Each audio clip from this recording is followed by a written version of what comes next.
Hello friends, welcome to our cooking channel Bharti creation. આજે આપણે બનાવીશું ઠંડીમાં ગરમા ગરમ ખાવાની મજા પડે તેવા જામનગરના સ્પેશિયલ તીખા ઘૂઘરાની રેસીપી। તો ચાલો બનાવીએ।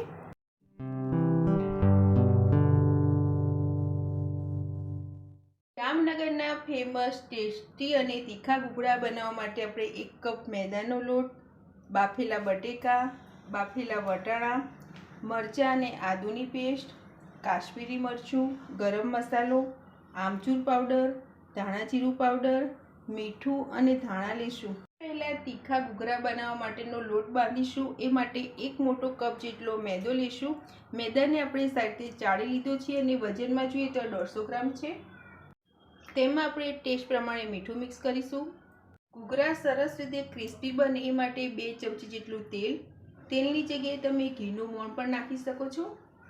જે આપણે તેલનું મોણ મેદામાં નાખ્યું છે તેને પહેલાં આપણે સાઈડથી મિક્સ કરી લઈશું। જો તમારે આમાં સહેજ અજમો નાખવો હોય તો તે પણ નાખી શકો છો। આપણે જોશું તો આપણે આમાં સહેજ રીતે મુઠ્ઠી પડે તેવું મોણ લીધું છે। હવે આપણે પાણીનો ઉપયોગ કરીને આપણે આનો સહેજ કઠણ લોટ બાંધી લઈશું। તીખા ઘૂઘરા બનાવવા માટેનો લોટ આપણે સરસ રીતે બાંધી લીધો છે। આ લોટને આપણે 2 થી 3 મિનિટ માટે મસળી લીધો છે, તેથી તમે જોશો લોટ સરસ રીતે સ્મૂથ થઈ ગયો છે। હવે આ લોટને ઢાંકીને આપણે સાઈડ પર રાખીશું અને તેનું સ્ટફિંગ બનાવીશું। સ્ટફિંગ બનાવવા માટે એક બાઉલમાં આપણે જે બાફીને બટેકા લીધા છે તેને છીણીની મદદથી છીણી લઈશું, જેથી તેમાં એક પણ કણી ન રહે અને જે આપણે સ્ટફિંગ બનાવવાનું છે તે સરસ રીતે થાય। બટેકાને છીલી લીધા છે। હવે તેમાં આપણે મસાલા કરીશું। 1 ચમચી જેટલો ગરમ મસાલો, 1 ચમચી આમચૂર પાવડર, 1 ચમચી ધાણા જીરું પાવડર, 1 મોટી ચમચી આદુ અને લીલા મરચાંને આપણે ક્રશ કરી લીધા છે તે। અત્યારે આપણે જે તીખા લીલા મરચાં લીધા છે તે ઉપયોગ કર્યો છે। ટેસ્ટ પ્રમાણે મીઠું, સ્ટફિંગનો કલર સારો આવે એ માટે અડધી ચમચી આપણે કાશ્મીરી મરચું લઈશું, થોડા ઝીણા સમારેલા લીલા ધાણા અને અડધો કપ જેટલા બાફેલા લીલા વટાણા। હવે આપણે આ બધું સાથે મિક્સ કરી દઈશું। અત્યારે મેં આમચૂર પાવડર લીધો છે, તેની જગ્યાએ તમે લીંબુનો રસ પણ લઈ શકો છો। તીખા ઘૂઘરા બનાવવાનું સ્ટફિંગ આપણું સરસ રીતે તૈયાર થઈ ગયું છે। આ સ્ટફિંગ જે આપણે અત્યારે બનાવ્યું છે તે સહેજ ચટપટું અને તીખું બનાવીશું, જેથી તીખા ઘૂઘરા ખાવામાં મજા પડે। હવે આપણે ઘૂઘરા વણીશું। ઘૂઘરા વણવા માટે આપણે જે લોટ બાંધીને તૈયાર રાખ્યો છે તે લઈશું અને તેને પહેલાં આપણે સાઈડથી મસળી લઈશું અને તેમાંથી આપણે નાની પૂરી કરીએ તેવો લુવો લઈશું। હવે આ લુવામાંથી આપણે એક નાની પૂરી વણી લઈએ।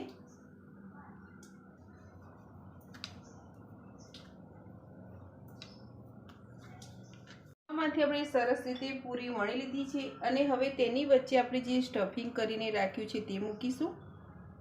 અત્યારે આપણે 1 ચમચી જેટલું સ્ટફિંગ લીધું છે અને હવે તેની કિનારે સહેજ પાણી લગાવી લઈશું અને બંને કિનારીને આપણે સહેજ ફોલ્ડ કરી લઈશું। સહેજ પ્રેસ કરીશું એટલે બંને કિનારી સરસ રીતે ચોંટી જાય। બંને કિનારીને આપણે સરસ રીતે ચિપકાવી દીધી છે। હવે આપણે અંગૂઠાની મદદથી આપણે આને કાંગરીની ડિઝાઇન આપીશું। સહેજ આપણે પ્રેસ કરતા જશું અને અંદરની સાઈડ દબાવતા જશું તો તમે જોશો સરસ રીતે કાંગરી પડી જશે।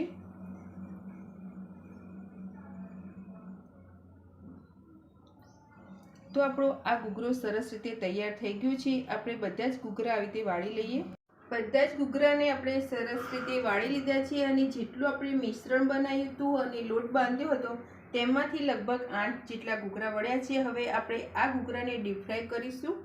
ઘૂઘરાને તળવા માટેનું તેલ સરસ ગરમ થઈ ગયું છે। આ ઘૂઘરાને આપણે મીડિયમ ફ્લેમ પર તળીશું, જેથી તે ઉપરથી સરસ ક્રિસ્પી થાય અને અંદરથી પણ સરસ રીતે તળાઈ જાય। આ ઘૂઘરાને તળાતા લગભગ 3 થી 4 મિનિટ થશે।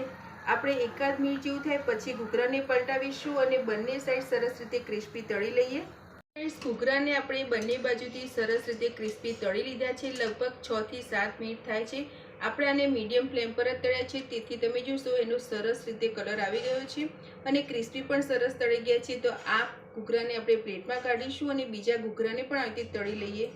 આપણે બધા જ ઘૂઘરાને સરસ રીતે તળી લીધા છે અને ઘૂઘરા દેખાવમાં ખૂબ જ મસ્ત લાગે છે, ટેસ્ટમાં પણ એટલા મસ્ત બને છે। હવે આપણે આને સર્વ કરીશું। ઘૂઘરાને જ્યારે પણ આપણે સર્વ કરીશું ત્યારે સહેજ પહેલાં ઉપરથી તોડી લઈશું. ત્રણેય ઘૂઘરામાં આવી રીતે સહેજ હોલ કરી લઈશું. તેની ઉપર સહેજ આપણે ખાટી મીઠી આંબલીની ગળી ચટણી નાખીશું. ટેસ્ટ પ્રમાણે ગ્રીન ચટણી જે આપણે ફુદીના અને મરચાંની બનાવીએ છીએ તે.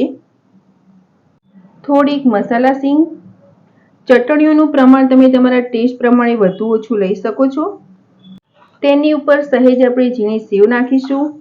અને આ ઘૂઘરા તમે ચટણી વગર પણ ગરમા ગરમ ખાશો તો ખૂબ જ ટેસ્ટી લાગશે. તો ફ્રેન્ડ્સ, તૈયાર છે જામનગરના સ્પેશિયલ તીખા ઘૂઘરા.